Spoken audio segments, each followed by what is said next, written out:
Good morning, everyone, and welcome to Ask the Expert, a daily series from 8:30 a.m. to 9 a.m. to help small businesses. You can ask any questions in the comments or use hashtag QBATE on Twitter. I'm very happy to have you. If you need any more advice, join the official Intuit QuickBooks SMB community group on Facebook. They have accountants and business experts on hand 24/7. During the live session, we will also be running a poll asking you a question. So please do engage with that, and then I can share the results at the end. I also have some great news to share with you. Ask Expert has been nominated for a whopping 7 awards this week, 3 nominations for the Drum Awards for Content 2020 and 4 nominations for the Drum Awards for Social Media 2020. On behalf of Intuit QuickBooks, I'd just like to thank all the viewers and all the experts that have been on the show and supported and advised small business owners. So now, without further ado, it's time for me to tell you about myself. I'm sorry if my voice is a little bit croaky. It's been one of those weeks, and if you are a small business owner, I'm sure you will know that rest is for the wicked, and we don't tend to get that much of it. So I thought I would start by telling you guys about myself. Maybe you know who I am, maybe you have no idea who I am. And then you can ask me any questions, so make sure you get them down below so we can chat, and I will answer those in a little bit after I've done a little intro about myself. So first things first, I'm Em. My name is Em Sheldon, and I grew up in a little village in Yorkshire. Very proud of my little Yorkshire village that I grew up in, and I studied at the University of Leeds. I always wanted to be a magazine editor growing up. I think it's funny when you kind of look back and connect the dots, it weirdly makes sense. It might not make sense at the time. And I listened to a podcast about this that kind of said, you might not wonder what you're doing at the time, but in a few years you'll look back and everything makes sense. So I used to make fake magazines and take them around my village. I would even make up horoscopes. I was so obsessed with wanting to be a magazine editor, and bless my family and friends, they all read them. They gave me 10p for these magazines. I guess I was always entrepreneurial, and I have no idea why, but I always really liked the idea of being a magazine editor. My favorite part of reading magazines was always kind of looking at the intro section and reading what the editor had to say. Obviously now we have magazines and the online world, so my two kind of passions have married themselves together, I guess. There are other things I used to do that were kind of entrepreneurial. So I used to sell boxes, which sounds really weird, but I sold boxes, and I actually went to the application process of the junior apprentice where I talked about how I made this money selling these boxes. There was obviously more to it than me just selling boxes, but it was something that kind of, I've always had this creative spark, and I guess wanted to find a way to run my own business. I didn't get through to the final stages of The Apprentice. I was far too nervous. I quickly realized, I think I was about 16, a 16-year-old me quickly realized that you need a lot of confidence for these TV shows. And I've never really been that much of a confident person. It's something that I actually really struggled with throughout the whole of school, which is weird because now here I am doing a whole talk. So I started a blog after changing my course last minute at university. And this is kind of how everything started. I guess for me, a blog was my very own online magazine. Finally gave me that chance to be my own online editor, I guess. I was the editor of my own little space on the internet. And I remember reading a quote that said, you can all have your space on the internet. There's room for all of us. And I really liked that. So I originally wanted to study English literature at the University of Leeds, and my brother studied that. And my brother is a bit of a genius. We call him Einstein in the family. And he struggled. I mean, university is difficult, and even he struggled. So I thought, wow, if he's finding this course hard, how am I meant to do this course? So I then changed my mind and thought, oh, I'll do psychology. And then I changed my mind again and thought I'll study broadcast journalism at the University of Leeds. It was really important to me that I went to the University of Leeds just because my brother went and I've always kind of copied him. But also I knew that it was such a good university. So I called up the admissions tutor and I said, how can I get onto the broadcast journalism course? And he said, start a blog. You want to be a magazine editor, start a blog. It's kind of like this new wave. And there was me in 2012 thinking, I've never even read a blog. I don't even know what a blog is. Do other blogs even exist? I have no idea. And the best thing I did was start that blog. It was called A Day in the Life of Ems, and to be honest, it was the ugliest thing ever. But people were reading it, and I was just shocked. I was like, why are people reading this? I think it was people that didn't like me at school, or people that were just kind of nosy or intrigued. And it really was just a day in the life of me. I mean, I don't know why anyone cared, but they did. Instagram wasn't a thing at this point, and I was very slow to the YouTube game. So keep the questions coming in, guys, please. We have lots coming in, and I'm really excited to answer them. And I will be answering them really, really soon. So, what happened next? So then I won the Cosmopolitan Blog Award, which was crazy. So I'd been thrown into this world where I started this blog. I didn't really know what blogs were. I suddenly found this whole new community on Twitter who also had blogs. And I was writing about, a beauty haul from Tesco or a beauty haul from Boots or the Pizza Express that I had that evening, kind of whatever was going on in my life. So I got nominated for Cosmopolitan Blog Award, the Cosmopolitan Newcomer Award, and when they said my name and said that I'd won, I felt like I'd won a BAFTA. I remember spilling my drink on someone. I just couldn't believe that little old me from this little village with these sheep had won a Cosmopolitan Blog Award. So then I was in Cosmopolitan magazine, and it was just a whirlwind. That's when I rebranded and I realized, oh my goodness, this is, this could actually be a business. I never started out thinking my blog could be a business. It was always a hobby and a passion project. And I ran it for 2 years without making a single penny or without being given any kind of PR gift. But I decided to rebrand from A Day in the Life of Ems, which was far too long, does not just roll off the tongue, to Em Talks. So my blog is emtalks.co.uk. If you didn't already tell, I like talking. My granddad always tells me that I talk too much. And I very quickly realized that social media is basically your online CV.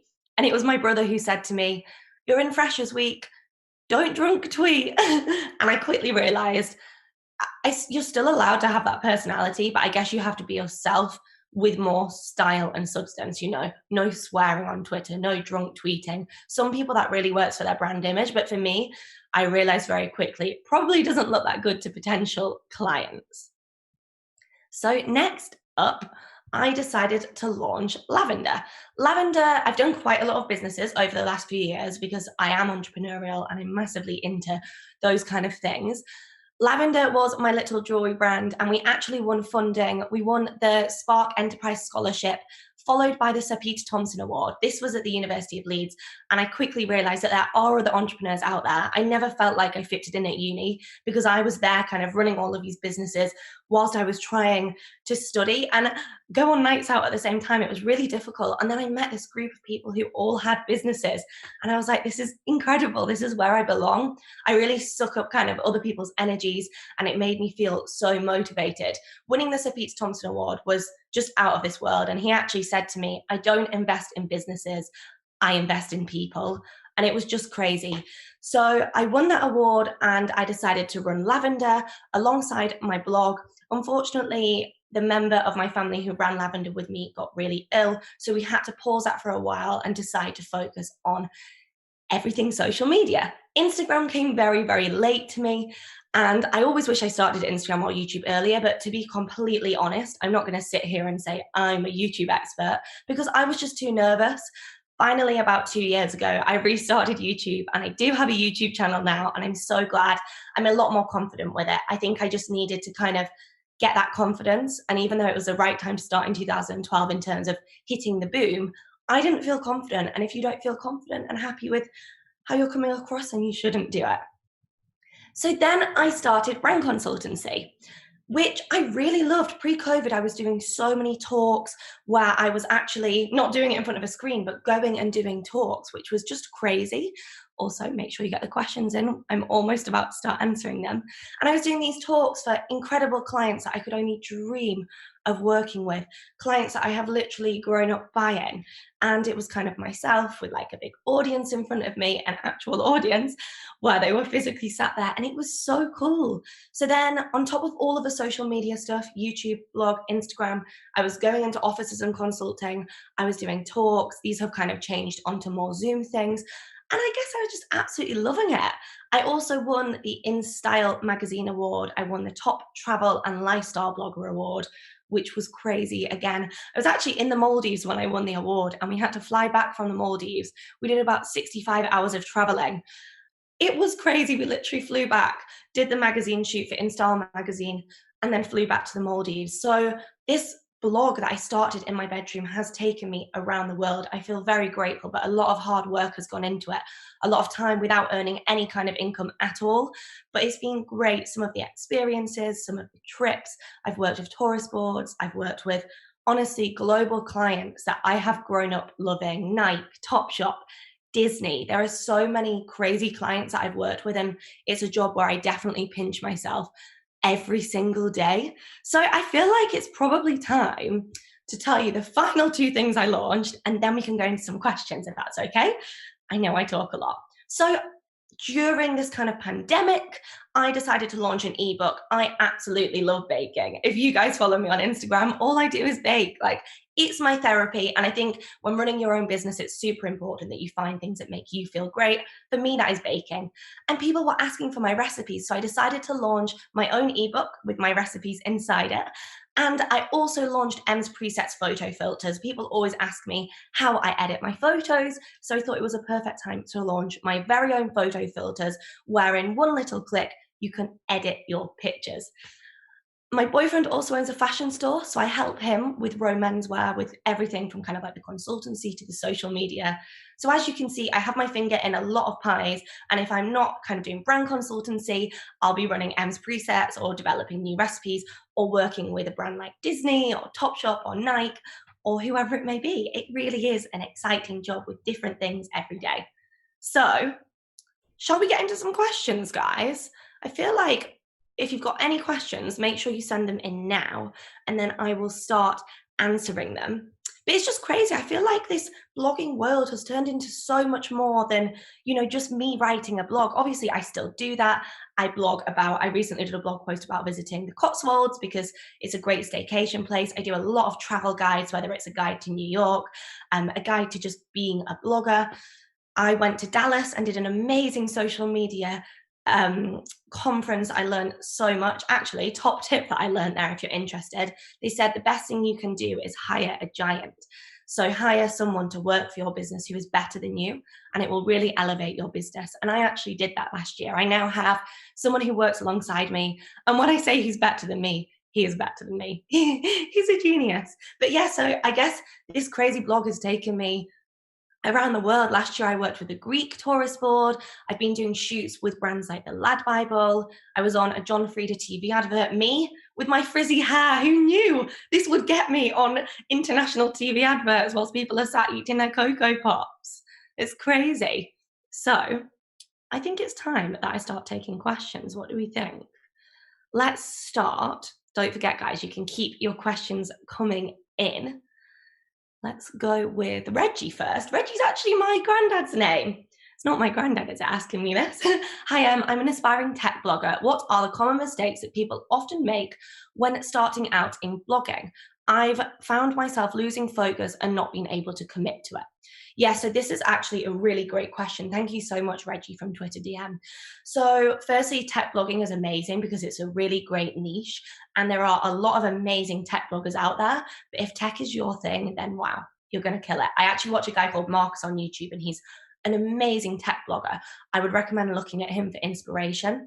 So I would find that you kind of have to commit to a schedule. So for me, when I was at university, I would set half my calendar for work and university, and half my calendar would be set towards doing blogging stuff. So make sure you kind of, when you have ideas and when they come to you, write them down on your to-do list and get them out on paper so you don't forget them when you're going to get writer's block. Keep looking at the market for trends, look at Google Trends. What are people searching for this week? Is it advent calendars? Is it the new iPhone? Is it the new Apple Watch? And make yourself a schedule, a content schedule, so you know that Christmas is coming up, Black Friday is coming up. They should all give you great markers of things to write about. But also, if you do lose a focus, it is okay to have a week or two off. Take a step back, reevaluate, look into your diary and decide what to write about. Okay, next question. Clara from Instagram DM. Hi, Clara. Thank you so much for your question. Good morning, Em. Good to see you on this show. My question for you is, what is the one thing that you find most rewarding as an independent businesswoman and one thing that you find challenging? Amazing question. You guys are smart. So, firstly, the thing I find the most rewarding as an independent businesswoman is being able to work my own hours. I used to work for the BBC when I was at university, and then I worked at All Saints and Morrison's as well. I've done a lot of kind of part time jobs, and it definitely made me realize that I don't want to work for someone else. So, it's a real privilege that I am my own boss. I can choose my own hours, I can choose my own holidays. I just think you can't beat that. I can take my family on things with me.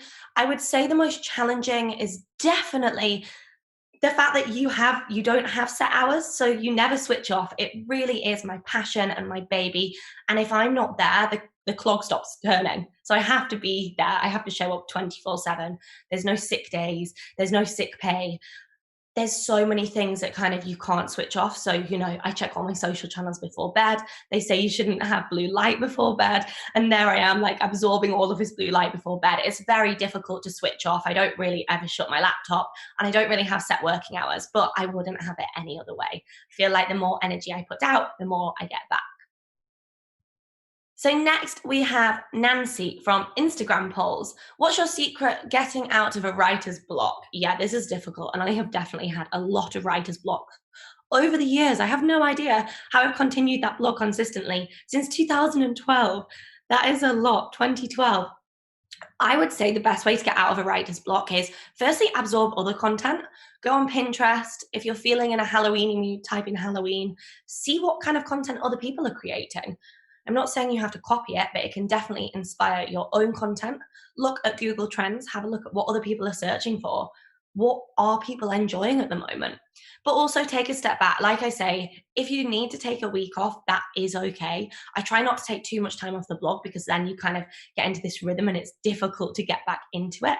But, take a step back and just maybe go on a walk. Do something that's going to inspire your mind and get the creative juices flowing. For some people, it might be a hot, steamy bath. For some people, it might be a holiday. Maybe lock everything away as well and just think about whatever comes to your mind and then write it down. I'll like wake up in the middle of the night and make a note on my iPhone. I'll be like, oh, I need to write that blog post about moisturizers. And then I remember, and then I can go to sleep happily knowing it's out of my brain. Next up, we have Henry from Facebook Messenger. Hey, in your opinion, what are some of the up and coming and in trend niches in blogging and social media that we can explore and can become a source of income? This is really great question. Up and coming and in trend niches in blogging. So, social media and blogging in general, there are so many different ways you can monetize this. I would personally say I don't monetize my blog as much as I should. I actually took all the adverts off it because they were really annoying. They were kind of like those big banner ads that like the Daily Mail have on. But if you're getting enough hits, you can definitely put those ads on. I probably need to put mine back on, to be honest. But yeah, so need to put those ads back on. There are other ways in terms of things like affiliate links. Affiliate links basically do not cost a customer anymore. It is just like going into a shop, say Selfridges or Gucci. The sales assistants get commission. Even when I worked in All Saints, if I sold a certain amount of things, I got commission. It's basically you saying thank you to your favorite influencer, blogger, content creator, whatever you would like to call them, and saying thank you for them recommending something. Like I say, it costs you no more, but they may get like 10% kickback or 1% kickback or something like that. Obviously, YouTube, you can get YouTube ads from Google. It doesn't pay that much unless you're getting millions of views, but eventually brands will sponsor you. And then obviously that's why a lot of people online launch things like ebooks, because it's another way to kind of make some money. I hope that helps answer that question, but if not, please feel free to add more and I will extend to that. Sorry, that was very wordy. So next question. Blake from Twitter DM, has a lockdown affected your business? Have you been more productive and able to make more content during these times? Or have you faced challenges in doing so? Yeah, it's definitely affected me. I think a lot of people forget that people online are businesses. And I always say, oh, it means we're doing something right if it looks like we're not a business. Someone actually said to me the other day, oh, I didn't realize you were a business. And I was kind of like, yeah. So yeah, lockdown has definitely affected my business. So many clients, and I heard someone else saying this the other day, and most of my friends are in the industry as well. So many clients just kind of dropped off the face of the earth because none of them had budgets. They all had budgets pulled. And it was fine because it gave me the time, like you say, to create content, to create lots of organic content, to really focus on my blog, which I loved doing. There was a moment where I was like, am I ever going to make money ever again? But the thing is, everyone was online. So there were so many eyes online. And I always send brand stats. I always prove that everything I do is fully legit and real. And these are real people and I have real results. So I think the important thing is, as long as you can say to brands, you know, I make sales, I worked with this brand, this is how many swipe ups it got, this is how many sales it made, this is how many hotel bookings I made, then it's fine because you can prove that you are actually doing some good for the businesses that you're working for. So that will really help you moving forward. But it was quite nice to have the time to focus on my ebook, something I've always wanted to do, kind of gave me that kick, and also to have that time to create more content. And so many eyes were online actually reading the content as well, which was a silver lining. Next up, Jennifer from Instagram DM. What advice would you give to people who are just starting out or looking to start a career in blogging, social media? How to get brands to work with you? I have a very small audience. So firstly, don't worry about having a small audience. I don't have millions of followers, but the followers that I do have are fantastic. They're like a family, and I know that they believe in my recommendations. I'm so proud that people go to the places that I recommend to eat at. People will copy my whole itineraries when visiting New York or London. It's really great. It means that I guess I'm inspiring people to do the same things as me. And if I recommended something bad because I was lying or something, I think I'm very transparent. People would soon figure out and stop following me and be like, oh, that was actually really bad. So don't worry about having a small audience. Brands love working with kind of micro influencers because everyone has an audience. Even my granddad, if he recommends something to me, I'll go to it. I actually follow a girl on Instagram with 2,000 followers, and that's still 2,000 people. And everything she talks about, I go and buy. So don't worry about the numbers. In terms of getting brands to work with you, I have always been very lucky that brands have come to me and brands have found me. And I'm very pinch me when this happens. Even now down the line, I'm like, this is crazy that Topshop want to work with me, or, you know, Disney invited me. It is mind blowing. And I'm so proud of myself. So I would say if there is a brand that you really want to work with, buy their product, tag them on Instagram, let them know that you love them, you know, engage with their content. Then maybe send an email and reach out and say, hey, absolutely love your product, and pitch an idea. I haven't done much pitching myself, although during lockdown, definitely felt like I might have to start doing some pitching, and that's okay. We're in this kind of big sea with so many people wanting to do content creation now. So it's totally okay if you love a brand and you want to say, hey guys, I exist. Let's talk about working together. They might not work with you on a paid job straight away, but you never know what it could lead to. There are brands that I've been buying for years, and it's only kind of like now, 5 years down the line, that I've got a paid job with them. So Gabriel from Twitter, Gabrielle or Gabriel, I'm thinking it's Gabriel. You have branched out from fitness to travel, fashion, beauty, and selling presets and recipe ebooks, amongst other things. How do you plan your decisions to start something new and diversify your business? Are your decisions driven by passion or by market needs and demands? Great question. So definitely by passion. I simply couldn't do something if it was driven by market needs and demands. There are a lot of things that people have demanded for, or that there is a demand for. For example, I was asked to do a fitness app, and it would have definitely generated me a lot of income that obviously everyone needs right now. And I said no. I just felt like there's too much competition in the fitness space with real professionals who are absolutely killing it. And I turned around to the app developer and I said, as much as I love this idea and I would love to put my workouts in an app, something just didn't sit right with me. It didn't feel right when there are legitimate personal trainers out there with these insane apps that I can't possibly beat. So I would rather do an app that was more like mindfulness, or something that, you know, I'm not trained in being a personal trainer. I love fitness and I have a big fitness background, but I'd rather leave that to the experts. So with the ebook, it isn't something that was going to ever make me hundreds of thousands of pounds. It's something that I was so passionate about and I just really wanted to do. So I think you have to decide how to diversify your business, but not in a way so that you're constantly selling. Like, there are so many things that I could have launched and so many brands that have been in touch with me to do amazing things. And I say no a lot of time. Like during lockdown, I got offered a lot of deals that I actually really needed to take, kind of like life-changing, business-changing amounts of money. And I didn't take them because I didn't feel the brand aligned with me. And I think as influencers or people online, we need to talk more about the things that we don't accept. Harvey from Facebook Messenger. I'm a fitness trainer and recently discovered how social media can help me get more clients. I've also started online training content for my clients and use some of the content on my Instagram. Any tips on how I can grow my follower base. There's a lot of competition in the fitness niche. Hey, Harvey, that's a great question. Thank you so much for tuning in. And thank you everyone else for your questions as well. Amazing question. And we've seen such a boom in fitness influencers or PTs or whatever you may call yourself during this time in particular, because everyone was doing home workout content. And I think to stand out, as long as your content is kind of helping the person, you're going to fly. And this is what I've always said. So you need to kind of be giving your audience something. So yes, it's okay to charge for the ebook because obviously everyone needs to make money. However, give them something free for first. Let them test out, maybe your plans. So I'll give you some great examples. Bradley Simmons, he did free workouts throughout the whole of lockdown, and now he has launched his online training platform because he needs to make money. And he gave everyone a little taste of how great his workouts were. Same with Courtney Black. She did all of these free workouts, and now she has this app. It's a great way to say to people, okay, this is what I can do. I'm going to get you hooked, but now I do need to make some money. So I would say in terms of growing your follower base on Instagram in the fitness niche, do Instagram lives. People love them. Do it at the same time every day or every week. Hey guys, I'm going to do a lunchtime workout every single day.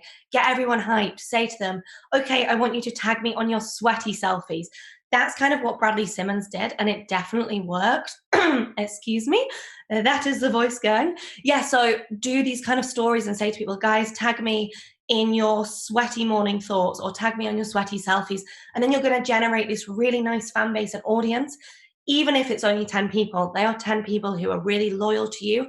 And I would much rather have 10 people who are loyal to me than 100,000 people who don't know who I am or don't care anything about me, to be honest.